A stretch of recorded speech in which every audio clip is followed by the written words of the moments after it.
Nick Saville, responsabile dell'ALTE, Association of Language Testers in Europe, è qui al congresso Dille e ha appena tenuto una interessantissima relazione che ha avuto per tema il rapporto fra l'intelligenza artificiale e la didattica linguistica. Chiediamo al professor Saville intanto che cos'è l'ALTE e perché diciamo, affrontare questo tema dell'intelligenza artificiale in rapporto alle lingue. Grazie della domanda. Rispondo in inglese se possibile. Certo. Okay. ALTE, as you said, stands for the Association of Language Testers in Europe. And this is an association of providers of examinations of the languages of their country or their region, who've come together over a period of 30 years to work together on some common goals. The goals are to set standards, so linking into international proficiency levels, to sustain diversity, which is to value all languages and the way that they're taught and learned, and to maximize the impact that we can have on language learning through working on assessment. ALTE has become, in recent years, what's called a charitable incorporated organization, which is a form of charity, which means it's not for profit, it works together for its mission. So it's governed by a board of trustees who are elected by the members of ALTE. And there is a secretariat which currently is based in Cambridge, which consists of me as the Secretary General, and we have an ALTE manager and other staff who support ALTE. And we have an ALTE services unit which is responsible for a number of the activities of ALTE, one of which is quality management and auditing, which is to guarantee the quality and the standards of our exams of the members. And that's a service which is offered at the moment to ALTE members, but advice, training, and other forms of consultation are also given to other organizations. As such, we work very closely with, for example, the Council of Europe. We are an international non-governmental organization with consultative status.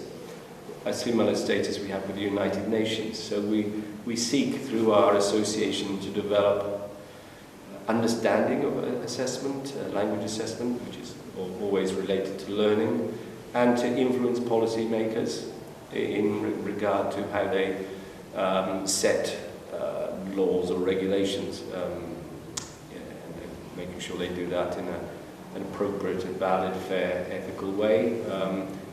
One particular focus in recent years has been on the language assessment of migrants or people who are seeking to integrate into a country where they've come as newcomers and need to learn the language, to make sure that the types of learning, the types of exams which are given to those people is appropriate. For example, in some cases they may not be educated in their own language, therefore how do you test them in another language? And this is a particular focus of work by one of our subgroups, which is particularly active here in Italy. So thank you. And what about artificial intelligence and teaching languages and learning languages? Well, there's two things I would say. Is first of all, I think technology generally, artificial intelligence is a type of technology, can help to change or assist the ways in which we do language learning and assessment. And that's been going on for a number of decades. What's made it more interesting in the last 10 years perhaps is the wide-scale use of digital technology, such as smartphones and devices, which have enabled us to develop materials which are suitable for learning at home, learning outside of classrooms, and increasingly things like feedback and interaction which is adapted to the learner's needs have become part of the valuable goal of language learning, to make it important for you or for me in different ways. What emerging technologies like artificial intelligence do is to develop those systems, so to adapt to the learner's level, to adapt to the learner's interests in different ways. And of course, that's been going on for a while, but recently we've been hit by a tsunami of AI with the arrival of ChatGPT, which has created a big wave of interest in AI, and we have to be in a position to respond to it, to understand how it works, whether it's useful, and in what ways it might be adapted or implemented in educational processes. And clearly, anyone who's looked at it can identify some potential benefits, but very quickly you can also identify some problems or risks. At the moment, the biggest concern is that people might cheat by using it to write their essays or do their exams for them. That may be only a temporary problem, but it's still perhaps one which is causing a lot of people a great deal of worry. So I think we, as language teachers and assessment people, have to have a view on this.